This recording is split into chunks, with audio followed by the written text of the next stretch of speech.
The mining station on Europa had been quiet for 6 long months, and nothing exciting ever happened there.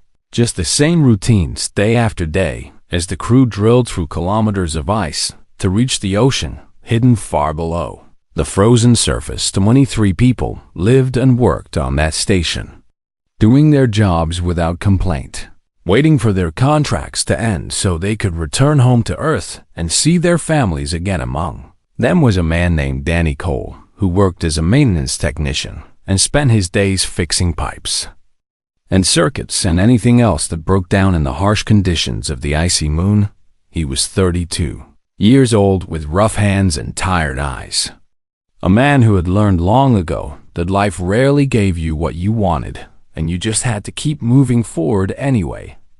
Danny had grown up poor in Ohio and watched his mother die slowly because his family could not afford the treatments that might have saved her. And that memory stayed with him like a scar that would never fully heal. He had worked 3 jobs at once to help his younger sister get through college because he refused to let her suffer the same struggles he had faced. Nobody on the station really noticed Danny because he was quiet and kept to himself. But whenever something broke down badly enough to threaten the whole crew, he was always the one who figured out how to fix it on a night everything changed. Danny was eating dinner alone in the cafeteria when the alarm started screaming and red lights began flashing throughout the station. He ran to the observation dome along with everyone else, and what he saw through the transparent ceiling made his blood run cold. A ship had appeared in the sky above them, but it had not come through normal space travel, because one moment the stars hung empty and cold, and the next moment the vessel was simply there, as if it had stepped through an invisible door. The ship was massive and terrifying, made of black metal and deep crimson colors that seemed to drink in the light around them. And its design looked organic and flowing, like something grown rather than built. Strange patterns that resembled carved bone covered its surface, and Danny felt something ancient and powerful radiating from it, even through the thick walls of the station. Station Commander Laura Bennett ordered everyone to their emergency positions and sealed all the airlocks. But it did not matter. Smaller craft detached from the massive ship and descended toward them. And when it reached the main airlock, it simply passed through the reinforced metal as if the door was made of smoke and shadow. Danny and the others gathered in the main corridor, watching as the alien craft settled on the floor and its doors opened with a hiss of escaping air. She stepped out first, and Danny would never forget that moment for as long as he lived. The alien woman stood 7 feet tall, with skin the color of pale moonlight and hair that fell past her shoulders in waves of absolute darkness. And her eyes burned with an inner crimson fire that seemed to see right through everything they looked upon when she smiled. Danny saw fangs that caught the fluorescent lights and gleamed like polished ivory. Behind her walked a dozen guards in armor that looked grown rather than forged, their faces hidden behind helmets shaped like the skulls of creatures that had never existed on Earth. The alien woman spoke, and somehow every human in that corridor understood her words perfectly, even though her lips formed sounds that no human throat could ever make. She said that her name was Princess Vethra of House Nocturnus, and that she was the 3rd daughter of something called the Immortal Throne, and she had traveled 17,000 light years across the galaxy to find a champion among the human species. Commander Bennett stepped forward with her hand on her weapon and told the alien that this was a sovereign human installation, and that she had no authority there. Vethra only smiled wider and said that authority was a human concept, and that her people had something far older and more powerful. She gestured to one of her guards, who produced a device that projected images into the air. Holographic pictures that showed star maps and fleet movements and worlds burning under orbital bombardment. The princes explained that something called the hegemony of endless light was coming, and that they had already consumed 300 civilizations across the galaxy, harvesting every living thing on each world for their biomass processors. She said the hegemony would reach Earth in 47 years, and when they arrived, They would do the same to humanity. The crew exchanged looks of fear and disbelief, because this was too much to take in all at once. Too terrifying to accept, as Riavathara continued speaking, and said that her kind had fought the hegemony for 10,000 years, holding them back from spreading further, but her people were dying and growing weaker with each passing generation. She said that her seers had predicted that salvation would come from a young species on the edge of the galaxy, a people whose will burned brighter than any other race they had ever encountered. Then she turned slowly, her crimson eyes passing over each human one by one, and when her gaze fell upon Danny Cole, she stopped moving completely. Something shifted in her expression, a predatory interest mixed with what might have been genuine surprise, and she took a step toward him. She said that she could sense something in him, a fire that refused to be extinguished, no matter how hard life tried to put it out. Danny stood his ground, even though every instinct in his body screamed at him to run away from this terrifying creature. And he told her that he was just a maintenance technician, and that she probably wanted someone more impressive. Ether laughed, and the sound was like crystal chimes ringing in a winter wind. Beautiful and cold at the same time. She said that his humility spoke of true strength, that his eyes spoke of pain survived, and that his hands spoke of purpose and determination. She reached out and touched his cheek with fingers that felt cold as the ice outside the station walls. She told him that she had searched 100 worlds and tasted the blood of warriors and kings, but none of them carried what he carried inside him. Danny asked her what exactly he was supposed to be carrying that made him so special. The princess leaned closer and told him that he carried the capacity to become something far greater than he was now.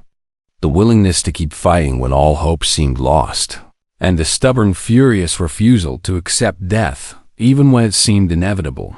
She said he was the one she would make into a weapon, capable of standing against the coming darkness. Commander Bennett stepped between them and said that Danny was under her command and that the aliens could not just take him away. Vathara did not move and did not seem concerned at all by the commander's protest. And she said that she was not taking Danny anywhere against his will. She said she was giving him a choice.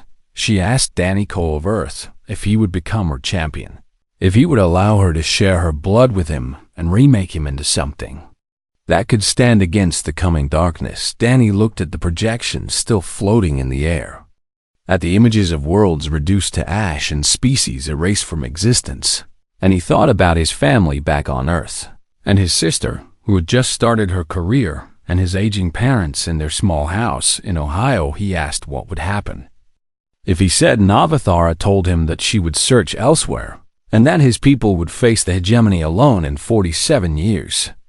And she said very simply that they would not survive. Danny closed his eyes and took a deep breath, and when he opened them again, his jaw was set with determination because he had made his decision. He asked her what he had. The Davathara smiled, and there was something almost warm in her expression as she told him that he must drink of her blood, and she must drink of his, binding them together as champion and princess, as warrior and commander. She said her strength would flow into him, and his will would anchor hers. Danny asked if it would hurt. Princess was honest with him and said it would hurt more than anything he had ever experienced, because the transformation would break him down to his smallest parts and rebuild him completely. And she admitted that many who attempted the process did not survive. Danny nodded slowly and said that they should get started because he had already made up his mind, and there was no point in waiting any longer. The transformation took 17 days, and each one of them was worse than anything Danny had ever imagined possible. Of Ethera. That ship was called the Crimson Silence, and it had special chambers designed specifically for the process of creating champions. Rooms built over thousands of years and refined through countless attempts, both successful and failed.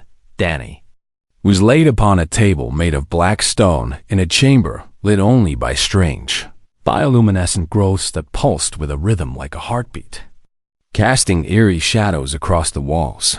The princess herself stayed with him through every moment, dismissing her guards and focusing her complete attention on the human, who had accepted her offer. On the first day, she took a ceremonial blade and cut her own wrist, then held the wound to his lips and told him to drink her blood. Tasted like copper and lightning and something far older than the stars themselves, and it burned going down his throat like liquid fire. His body immediately tried to reject it, and he convulsed violently, vomiting and shaking as his temperature spiked to dangerous levels that would have killed a normal person. The Thar held him through it all, her cold hand somehow feeling comforting against his fevered skin. She whispered to him that his body was fighting the change, and that this was actually a good sign because it meant his spirit was strong enough to resist being overwhelmed. By the third day, Danny could no longer eat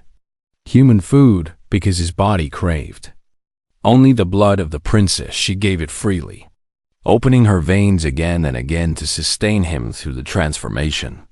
And in return, she drank small amounts from him, which she said helped stabilize the bond forming between them. His bones began to ache on the fifth day, but ache was far too gentle a word for what he actually felt.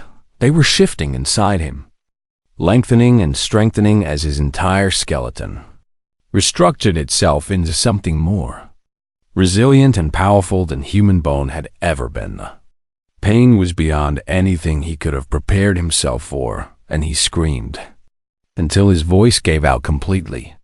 But still the process continued without mercy. Vethera never left his side through any of it. She told him stories about her people to distract him from the agony, explaining how they had once been human themselves thousands of years ago, transformed by a dying species that had gifted them with immortality in exchange for becoming guardians against the darkness that threatened all life in the galaxy. She spoke of her homeworld and described cities carved into the sides of mountains that bled with waterfalls of crystal clear water, and forests where the trees grew tall enough to pierce through the clouds above. On the seventh day, during a brief moment when the pain had faded enough for him to speak, Danny asked her why she had chosen him out of all the humans she could have picked. Vethera was quiet for a long moment before she answered. She explained that when she tasted blood, she could see more than just memories, that she could perceive potential and destiny, and the threads of fate that bound a soul to its purpose in him. She said she had seen a man who had spent his entire life being overlooked and underestimated by everyone around him. She had seen a man who fixed broken things because he understood in his heart what it meant to be broken himself. She had seen a man who had never stopped fighting even when the world gave him every reason to surrender and give up. Danny turned his face away from her because her words cut deeper than the pain in his changing bones. He asked if she had really seen all of that just from tasting his blood. Vethera touched his forehead gently and said that she had seen the boy who watched his mother die slowly of illness because his family could not afford proper treatment. She had seen the young man who worked 3 jobs to put his sister through school, even though it meant sacrificing his own dreams. She had seen the technician who saved an entire station when the main reactor failed, even though nobody ever thanked him for it or even acknowledged what he had done. She turned his face back toward her and told him that he had always been a hero, that he had simply never been given the power to match the strength of his spirit. The changes accelerated after that conversation as if her words had unlocked something inside him. His muscles rebuilt themselves to be denser and stronger than any human muscles had ever been, capable of feats that would have seemed like magic to his old self. His senses sharpened until he could hear the heartbeat of the princess from across the room, until he could see clearly in absolute darkness, until he could smell the individual chemical components of the recycled air flowing through the ship's ventilation systems. On the 12th day, his heart stopped beating. Vethera did not panic because she had warned him that this would happen, and she had seen it many times before. 6 hours, Danny Cole lay dead on that black stone table while his body completed its final and most profound transformation, becoming something that was no longer entirely human when his heart started.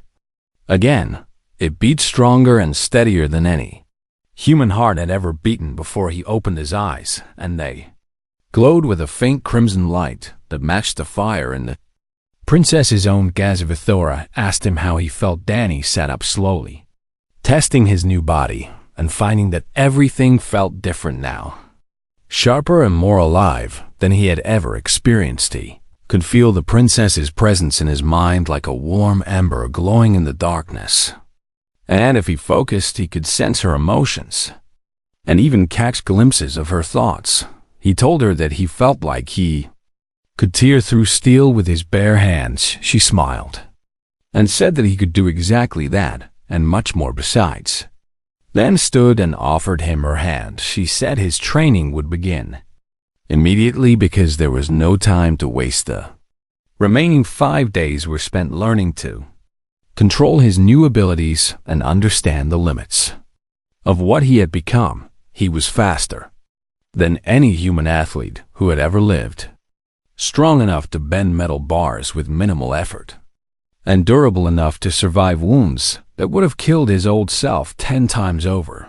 But more than just physical gifts, the blood had given him something else entirely. He could feel the life force of other beings around him and sense their emotions and intentions without them saying a word in combat. This translated to an almost precognitive ability to anticipate attacks before they happened, because he could read the micro-intentions that preceded every action. Vethra trained him personally, and she was not gentle about it in any way. She beat him down again and again, teaching him that his new strength meant absolutely nothing without the skill to use it properly, and that his enhanced senses were useless without the discipline to interpret what they told him. By the end of those 5 days, he could hold his own against her for almost 30 seconds before she inevitably overwhelmed him and put him on the ground. She admitted that he learned quickly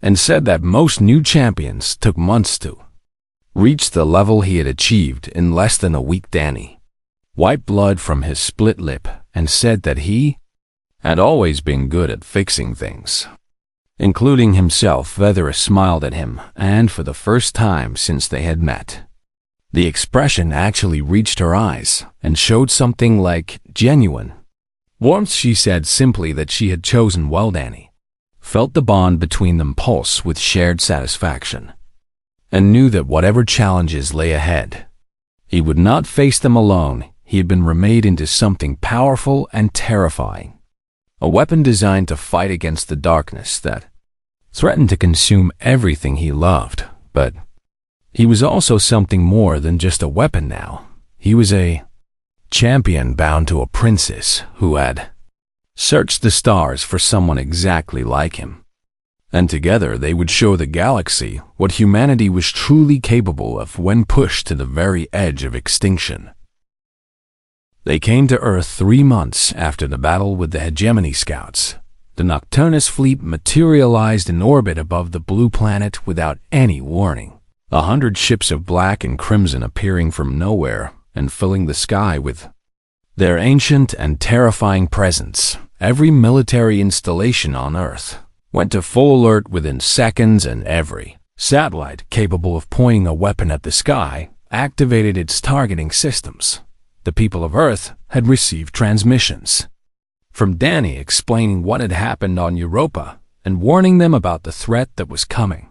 But seeing alien warships hovering above their home was something else entirely. Panic spread through the cities below as people looked up and saw the dark shapes blocking out the stars. Vethra handled the diplomatic negotiations personally because she understood that this moment would determine whether humanity became an ally or an enemy. She presented evidence of the hegemony threat that could not be denied, showing footage of consumed worlds and extinct species that had failed to prepare for the harvest.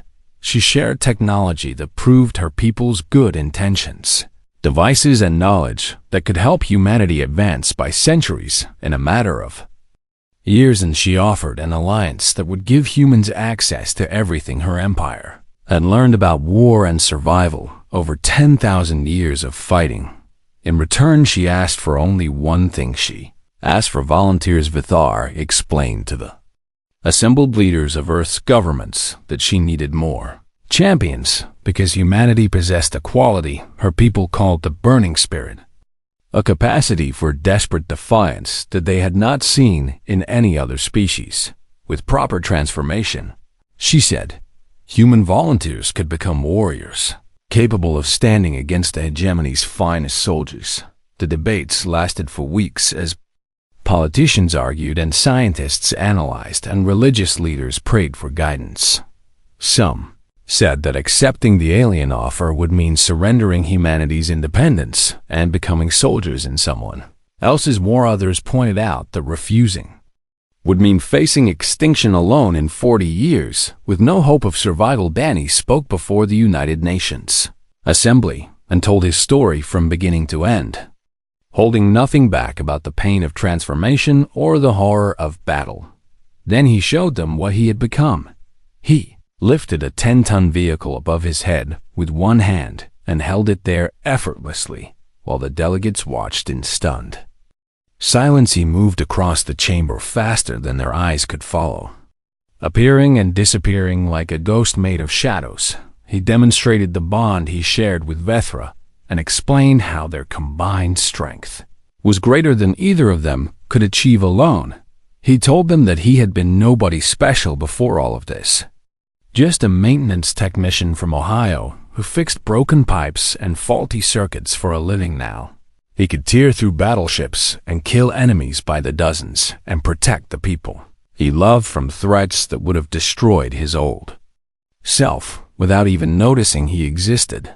This was not about losing independence, he said, but about gaining the power to keep it.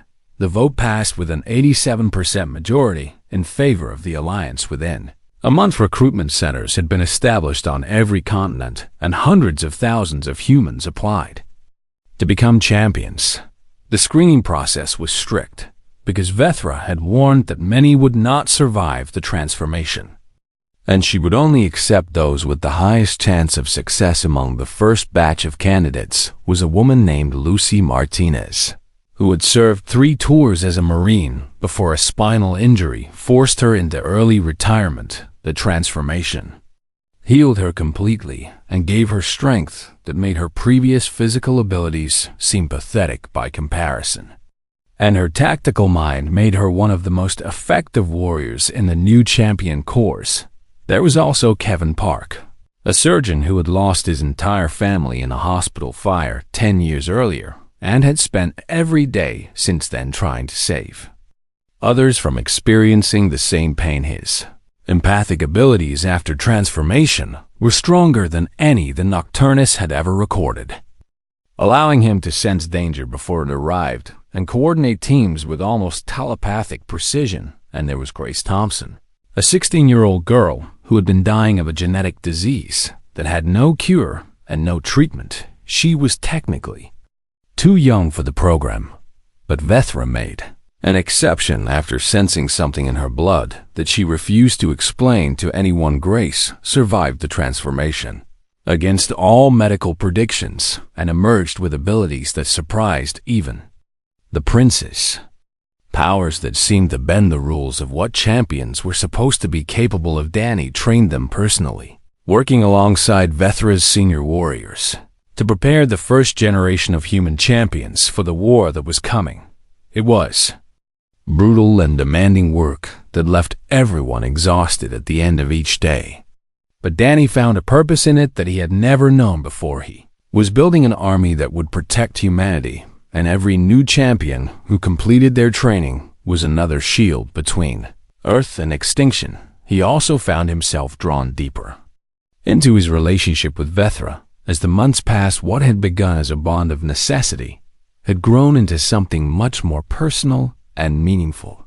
They spent long hours together when training was complete, talking about their pasts and their hopes and their fears for the future of Ura. Told him about the lovers she had lost over 10,000 years and explained how immortality could make every connection feel both more precious and more painful. She admitted that she had stopped allowing herself to love centuries ago because it hurt too much to watch the people she cared about age and die while she remained unchanged. Danny pointed out that he was not going to age anymore because the transformation had stopped that process completely. She looked at him with those crimson eyes and said that he could still die in battle because champions were powerful but not invincible. She said she should keep her distance because that would be the wise thing to do. Danny asked when wisdom had ever won against something like what they were feeling.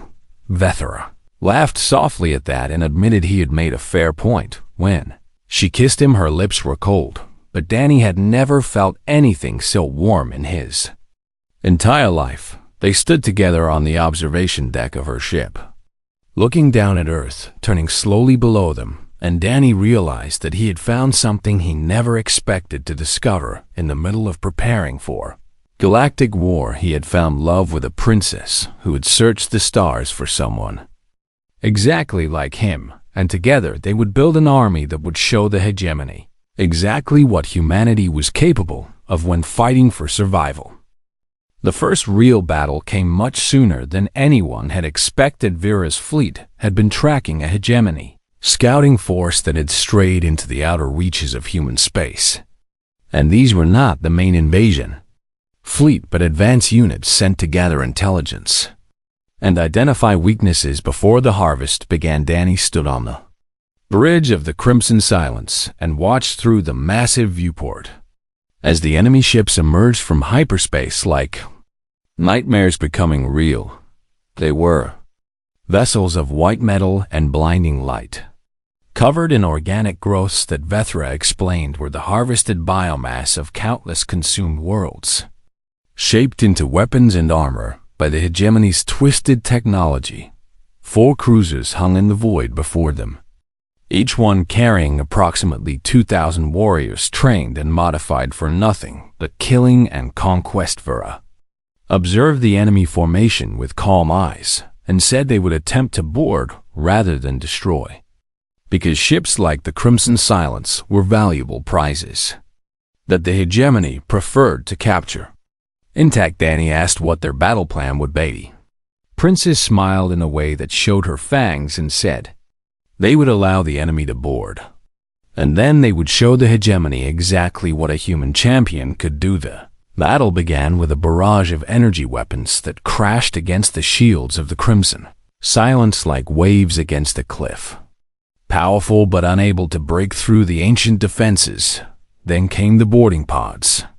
The dozens of them launched from all 4 cruisers at once, punching through the outer hull and disgorging hegemony soldiers into the corridors of the ship. Danny saw them for the first time as they poured through a breach near the main cargo bay, and the sight of them made something cold settle in his stomach. They had once been humanoid creatures, perhaps, but the hegemony had reshaped them into something else entirely, things that were more machine than living being.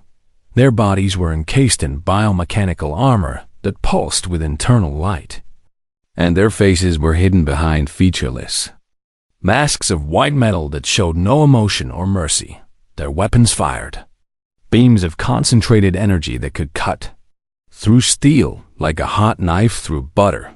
The first wave of boarders met Vethra's guards in the main corridor, and the Nocturnus warriors tore through them with savage grace, their movements almost too fast for even Danny's enhanced eyes to follow. But more enemies kept coming through the breaches. Always more.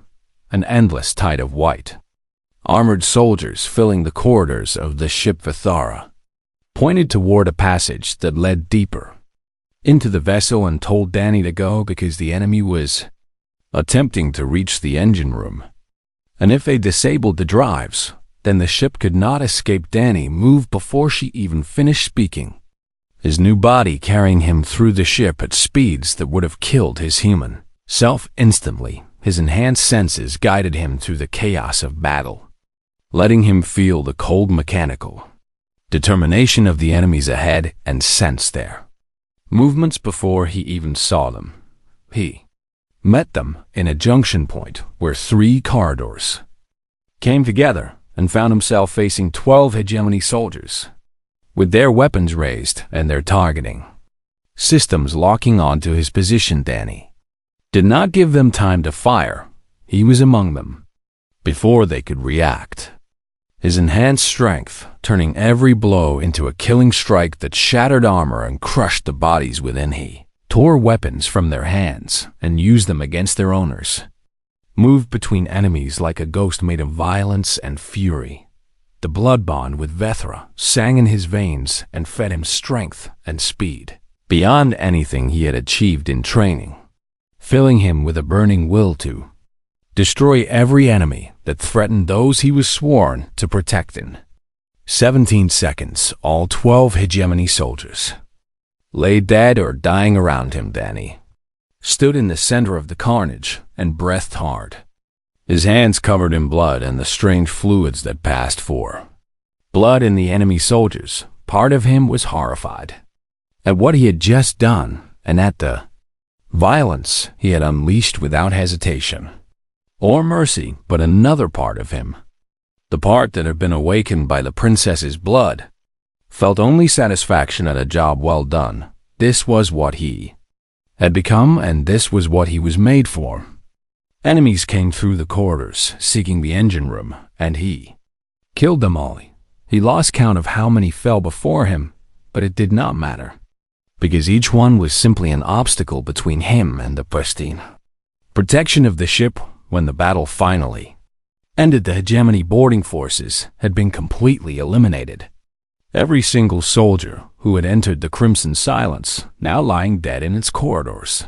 The 4 cruisers outside found their soldiers gone and the target ship undamaged, and they attempted to flee back into hyperspace before they could share the same fate. Vatura's fleet ran them down and destroyed them before they could escape, ensuring that no word of what had happened would reach the main hegemony forces in the aftermath of the battle. As the crew worked to repair the hull breaches and dispose of the enemy dead, Vethra found Danny sitting alone in one of the observation lounges. He was staring out at the stars with an expression she could not quite read through. Their Banshee sat beside him and said that he had performed beyond all expectations, with 67 confirmed kills, which was more than any of her veteran guards had managed. Danny did not look at her when he spoke and said that he had killed them like they were nothing, like they were just machines waiting to be dismantled. Vera was quiet for a moment and then said that in many ways they were machines, that the hegemony removed everything that made a being individual and reshaped them into tools for endless expansion. She told him that he had not murdered sentient beings, but rather destroyed weapons that were aimed at his people. Annie finally turned to look at her and asked if that was supposed to make him feel better about what he had done. She said no, that it was only meant to give him perspective on the reality of their situation. War was coming, she explained, a war that would determine whether humanity survived or was erased from existence. Entirely, he could not afford to feel guilt, and he could not afford to hesitate, because every enemy he killed was a life saved among his own people back on Earth. Danny asked how she did it, how she had been fighting this war for 10,000 years without losing herself completely to the violence. Vera was quiet for a long time before answering. She admitted that she had lost herself many times over those countless centuries, that she had been a monster and a butcher and a creature of pure violence when the weight of it all became too much to bear. Each time she had eventually found something to anchor her and remind her why she kept fighting. She touched his face gently and said that perhaps he would be her anchor now. Just as she was, his Danny leaned into her cold touch and found unexpected comfort in her fingers against his skin. He said they would be partners Then Vithara agreed and said they would be partners in blood and battle and whatever else the future might bring them. They sat together in silence after that, watching the stars and feeling the bond between them grow stronger with each passing moment. Danny knew that more battles were coming, and that the horrors he had witnessed today were only a small taste of what the hegemony could do, but he also knew that he was no longer alone in facing that darkness. He had a partner who understood what he was going through because she had lived it for 10,000 years, and together they would find a way to save humanity from the coming storm. The hegemony came early. Vithara's seers had predicted 47 years before the invasion would arrive, but the enemy had learned about the alliance between humanity and the Nocturnus. They accelerated their timeline and sent their main invasion fleet toward Earth 17 years ahead of schedule, determined to crush the threat before it could grow any stronger. By then, humanity had changed in ways that would have seemed like science fiction just 2 decades earlier. 2,000 champions walked among them now, transformed humans with the strength and speed to match any enemy the galaxy could produce. The Nocturnus had shared their technology freely, and human engineers had improved upon it in ways that surprised even their ancient allies. The combined fleet that waited for the hegemony was larger and more powerful and more determined than anything they had ever faced before. Danny stood on the bridge of the Eternal Defiance, a warship designed by human and Nocturnus engineers working together, a vessel that represented the absolute best of both species. Beside him stood Vethra, now his wife by the laws of both their peoples, the bond between them stronger than any material in the known universe. Behind them waited 1,000 ships and millions of soldiers, human and Nocturnus warriors, standing side by side and ready to fight for the survival of everything they loved. The hegemony fleet emerged from hyperspace like a swarm of stars filling the darkness. Thousands of vessels arranged in perfect geometric formation with their white hulls gleaming with stolen light. They had brought everything they had, every ship and every soldier and every weapon in their entire arsenal. This was not going to be a scouting mission or a preliminary assault. This was the harvest. The communications officer reported that the enemy was hailing them. Vithara nodded and said to let them speak. The view screen flickered and a face appeared. But it was not a single face in any normal sense. It was a collective. 1,000 faces merged into one constantly shifting visage that spoke with a voice seeming to come from everywhere. At once the hegemony said that they knew about the Nocturnus and their new pets, and that interference with expansion would not be tolerated. Danny stepped forward and said they had rejected being turned into food for machines, and there was a definite difference between that and whatever peace the hegemony claimed to offer. The collective face rippled with something that might have been amusement. They said they had heard of the human champion who killed their soldiers by the dozens, calling him an aberration and a temporary obstacle. They claimed to have consumed species far older and more powerful than humanity, and said this time would be no different. Danny looked at the shifting faces on the screen and felt no fear at all, only a cold determination that burned through the bond he shared with Vethra told them to come and try. The battle began. Ships clashed across light years of space as weapons tore through hulls and fighters swarmed between larger vessels like angry insects defending their hive. The hegemony fought with mechanical precision and optimal strategies and perfect coordination that should have given them an insurmountable advantage.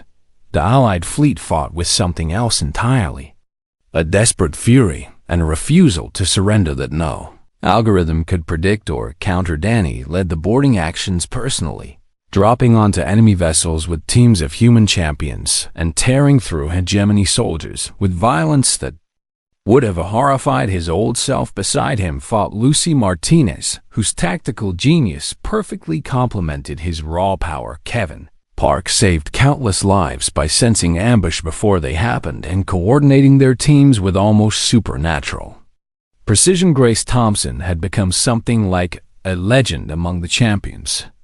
Her unique abilities allowing her to disrupt hegemony communications and throw their perfect coordination into chaos. The battle raged for 3 days without pause, as both sides threw everything they had into the fight. On the third day, Danny's team breached the hegemony command vessel. They fought through corridors filled with enemies and through chambers of harvested biomass that still pulsed with stolen life, through defenses that killed a quarter of their number before they finally reached the central core.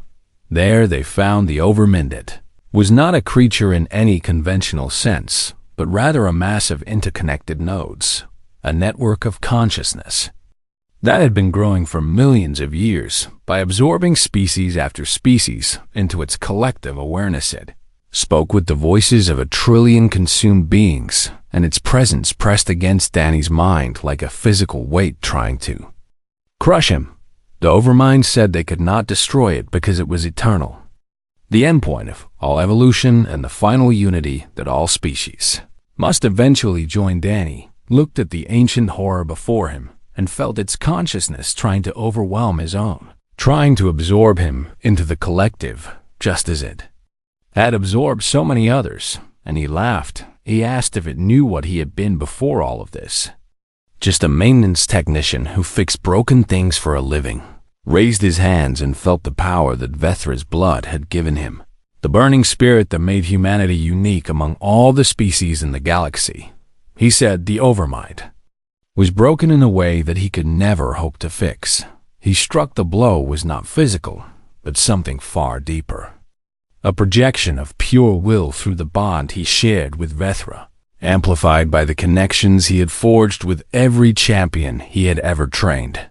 2,000 burning human spirits united in a single moment of absolute defiance, channeling their combined fury through Danny Cole's transformed body. The Overmind screamed as cracks appeared in its ancient structure. It tried to withdraw and protect itself, but Danny pressed forward without mercy, driving his will deeper into the alien consciousness and burning away the connections that held the collective together.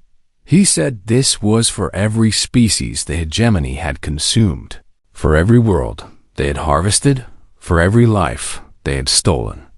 Across millions of years, the Overmind shattered into 1 trillion pieces that could never be reassembled across the battlefield. Every hegemony ship went dead, as the controlling intelligence that coordinated them was extinguished. Forever soldiers collapsed where they stood as the collective will that drove them vanished in an instant. A fleet that had seemed invincible moments before was suddenly reduced to drifting hulks and confused as survivors.